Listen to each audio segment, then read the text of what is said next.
भाजपकडून विधान परिषदेसाठी सोलापूरमधून राजेंद्र राऊत तर सातारा सांगलीमधून धैर्यशील कदम या दोघांना उमेदवारी जाहीर झाली आहे। पण या दोघांच्या उमेदवारीसोबतच आणखीन एक नाव प्रकर्षाने चर्चेत आले। या दोघांच्या उमेदवारीने सिद्ध केलं की पश्चिम महाराष्ट्रात भाजपचा सध्या वन मॅन शो म्हणजे एकच आहे, ते म्हणजे नन अदर दॅन सोलापूरचे पालकमंत्री तथा राज्याचे ग्रामविकास मंत्री जयकुमार गोरे। जयकुमार गोरेंनी या विधान परिषद निवडणुकीच्या निमित्तानं राज्य भाजप तथा देवेंद्र फडणवीस यांच्या दरबारात कोणाचं वजन सर्वात जास्त आहे आणि कोणाच्या शब्दाला किती किंमत आहे हे देखील दाखवून दिले। या उमेदवारांच्या नावामुळे कदाचित भाजपमधल्या जुन्या जाणत्या चेहऱ्यांमध्ये असंतोष पसरण्याची चिन्ह आहेत। ते चेहरे राज्य भाजपावर नाराज होण्याची शक्यता देखील आहे। मात्र तरीही राज्य भाजपानं जयकुमार गोरे यांची मागणी पूर्ण केली आहे, त्यांच्या शब्दांना मान दिलाय। त्यामुळे जयकुमार गोरे हे पश्चिम महाराष्ट्रात भाजपचा चेहरा ठरतायत का? त्यांना राज्य भाजपकडून नक्की इतकं बळ का दिलं जात आहे हे जाणून घेणार आहोत या व्हिडिओच्या माध्यमातून। नमस्कार, मी शशी आणि तुम्ही पाहताय कट टू कट। पश्चिम महाराष्ट्र म्हटलं की अनेक वर्षांपासून राष्ट्रवादी काँग्रेस आणि स्थानिक राजकीय घराण्यांचा प्रभाव असलेला प्रदेश अशी ओळख होती। मात्र गेल्या काही वर्षांमध्ये भाजपनं या भागात आपली ताकद वाढवली आहे आणि त्या प्रक्रियेमध्ये काही नेते, काही चेहरे पुढे आले आणि चमकले। त्यांनी स्वतःचं अस्तित्व निर्माण केलं। त्या सर्व चेहऱ्यांमध्ये आघाडीचं नाव आहे ते जयकुमार गोरे यांचं। गेल्या काही कालावधीत भाजपला पश्चिम महाराष्ट्रात ज्या वेगानं जयकुमार गोरे यांनी स्पेस उपलब्ध करून दिली आहे ती कदाचित यापूर्वी भाजपच्या कुठल्याच वजनदार चेहऱ्याला जमली नव्हती। पश्चिम महाराष्ट्रात काँग्रेस आणि राष्ट्रवादी काँग्रेसचे गड होते, त्याला कारण होतं ते म्हणजे स्थानिक स्वराज्य संस्था आणि सहकाराच्या माध्यमातून या दोनही पक्षांनी पश्चिम महाराष्ट्रात आपली रोवलेली पाळेमुळे। ती पाळेमुळे इतकी खोल होती की ती उपसणं भाजपला तसं कष्टप्रद होतं। मात्र जयकुमार गोरे यांनी आपल्या प्रयत्नांच्या जोरावर भाजपला पश्चिम महाराष्ट्रात एक ओळख मिळवून दिली। फक्त ओळखच मिळवून दिली नाही तर सोलापूर सारख्या जिल्ह्यामध्ये महानगरपालिका, जिल्हा परिषदेत सत्ता आणून दाखवली। त्यासोबतच साताऱ्यामध्ये देखील जयकुमार गोरे यांनी भाजपला साम दाम दंडभेद सगळे प्रकार वापरले आणि भाजपला सत्तेत बसवलं। त्यावेळी जिल्हा परिषदेच्या अध्यक्षपदाच्या निवडणुकीच्या वेळेस झालेला राडा हा संपूर्ण राज्यानं पाहिला। मात्र त्यानंतर जेव्हा विधान परिषदेच्या निवडणुका घोषित झाल्या तेव्हा भाजपकडून कोणाला उमेदवारी मिळणार याची चर्चा सुरू झाली। भाजपमध्ये प्रत्येक वरिष्ठ नेता आपल्या मर्जीतल्या माणसाला विधान परिषदेवर संधी मिळावी, तिकीट मिळावं यासाठी प्रयत्न करत होता। यात साताऱ्यातून खासदार उदयनराजे भोसले यांनी आपले विश्वासू सुनील काटकर यांना उमेदवारी मिळवून देण्यासाठी हालचाली सुरू केल्या होत्या, तर मंत्री शिवेंद्रराजे भोसले यांनी आपले व्याही पृथ्वीराज देशमुख यांच्या उमेदवारीसाठी प्रयत्न केल्याचं बोललं जात होतं। तर सोलापुरातून विजय देशमुख, सुभाष देशमुख यांना देखील जयकुमार गोरे या निवडणुकीत भारी पडले। खरं तर या निवडणुकीमध्ये सुभाष देशमुख यांची इच्छा होती आपला मुलगा रोहन देशमुख याला भाजपकडून विधान परिषदेवर तिकीट मिळावं, यासाठी ते आग्रही होते। त्यांचे तसे प्रयत्नही चाललेले। त्यांच्यासोबतच माझे आमदार राहिलेले प्रशांत परिचारक हे देखील या निवडणुकीसाठी उत्सुक होते। मात्र या सगळ्यांना जयकुमार गोरे यांनी बाजूला सारलंय आणि साताऱ्यामध्ये धैर्यशील कदम तर सोलापुरातून राजेंद्र राऊत यांना उमेदवारी मिळाली आहे। या दोघांसाठीही जयकुमार गोरे यांनी स्वतः शब्द टाकला होता, स्वतः प्रयत्न केले होते। साताऱ्यात यावेळी खरं तर शेखर गोरे यांना तिकीट मिळेल अशी चर्चा होती।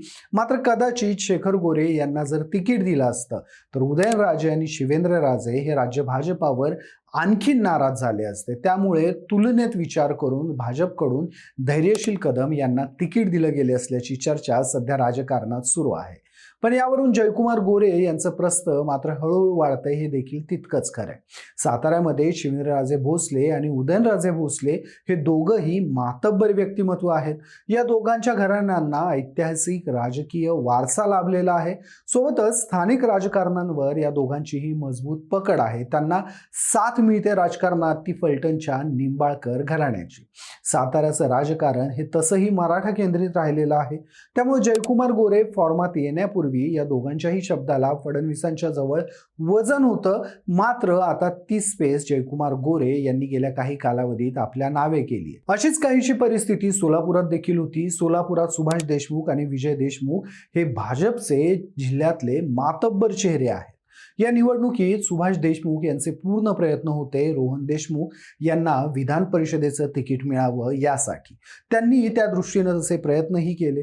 त्यांच्यासोबतच प्रशांत परिचारक हे देखील पुन्हा एकदा आपल्याला संधी मिळेल यासाठी प्रयत्न करत होते. मात्र सोलापूरमधल्या या मातब्बर स्थानिकांना डावलून तुलनेनं बाहेरचे असणारे जयकुमार गोरे यांच्या शब्दाला मान देत देवेंद्र फडणवीसांनी राजेंद्र राऊत यांना सोलापूरमधून विधान परिषदेसाठी तिकीट दिलंय. खरं तर उमेदवारी जाहीर व्हायच्या अगोदर 22 मेला सोलापूरचे पालकमंत्री असणारे जयकुमार गोरे आणि राजेंद्र राऊत या दोघांनीही मुंबई ते सोलापूर असा एकत्र हवाई प्रवास केला होता. त्या दोघांच्या एकत्र प्रवास करण्यानं राज्यात चर्चेला जोर आला होता की राजेंद्र राऊत यांनाच या विधान परिषदेसाठी भाजपकडून तिकीट मिळेल. ही यादी जाहीर होण्यापूर्वी जेव्हा जयकुमार गोरेंसोबत राजेंद्र राऊतांनी एकत्र प्रवास केला, त्यानंतर बार्शीत राजेंद्र राऊत समर्थकांनी फटाक्यांची आतषबाजी करत जल्लोष केल्याची देखील माहिती समोर येत होती. यावरून जयकुमार गोरे यांची पोहोच लक्षात येते. जिथं स्थानिक नेते आपले शर्थीचे प्रयत्न करून दमले, त्यांची डाळ शिजली नाही, तिथं तुलनेनं बाहेरचे असणारे जयकुमार गोरेंच्या शब्दावरून राजेंद्र राऊत यांना तिकीट मिळालं किंवा जयकुमार गोरे हे राजेंद्र राऊतांना तिकीट मिळवून देण्यात यशस्वी ठरले. खरं तर राजकारणात प्रभावी नेता होण्यासाठी केवळ निवडणूक जिंकणं पुरेसं नसतं.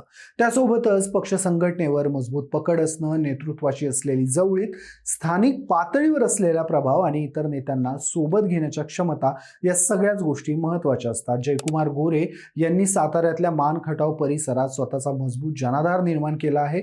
त्यासोबतच सोलापूरच्या पालकमंत्री पदाची धुरा आपल्या खांद्यावर घेतल्यानंतर त्यांनी तसंच कॉन्टॅक्ट्स हे सोलापूरमध्ये देखील डेव्हलप केले. त्यांनी सोलापुरात भाजपला नव्यानं बूस्टर दिले असं म्हणता येईल. पश्चिम महाराष्ट्राच्या ग्रामीण भागात भाजपची ताकद वाढवण्यात आज जयकुमार गोरेंचा मोलाचा वाटा असल्याचं भाजपमधले वरिष्ठ देखील मान्य करतात. विशेष म्हणजे भाजपला पश्चिम महाराष्ट्रातून पारंपरिकदृष्ट्या मोठ्या सहकारी संस्था, साखर कारखाने सोबतच स्थानिक स्वराज्य संस्थांमधून आव्हान मिळत होतं. जयकुमार गोरेंनी हीच नस ओळखली आणि तिथंच आपले प्रस्थ वाढवायला सुरुवात केली. त्यांच्या नेतृत्वाखाली भाजपनं गेल्या काही वर्षात महानगरपालिकेसोबतच जिल्हा परिषद ते अगदी पंचायत समित्यात देखील आपलं अस्तित्व दाखवलंय. तर सहकारी संस्थांमध्ये देखील गोरे प्रवेश करत आहेत. त्यामुळे येत्या काही दिवसात जयकुमार गोरे हे भाजपचं पश्चिम महाराष्ट्रातलं सगळ्यात वजनदार नाव तथा भाजपचा सगळ्यात प्रभावी चेहरा असतील यात वाद नाही. तुर्तास तुमची या सगळ्या घटनाक्रमावर काय मतं आहेत?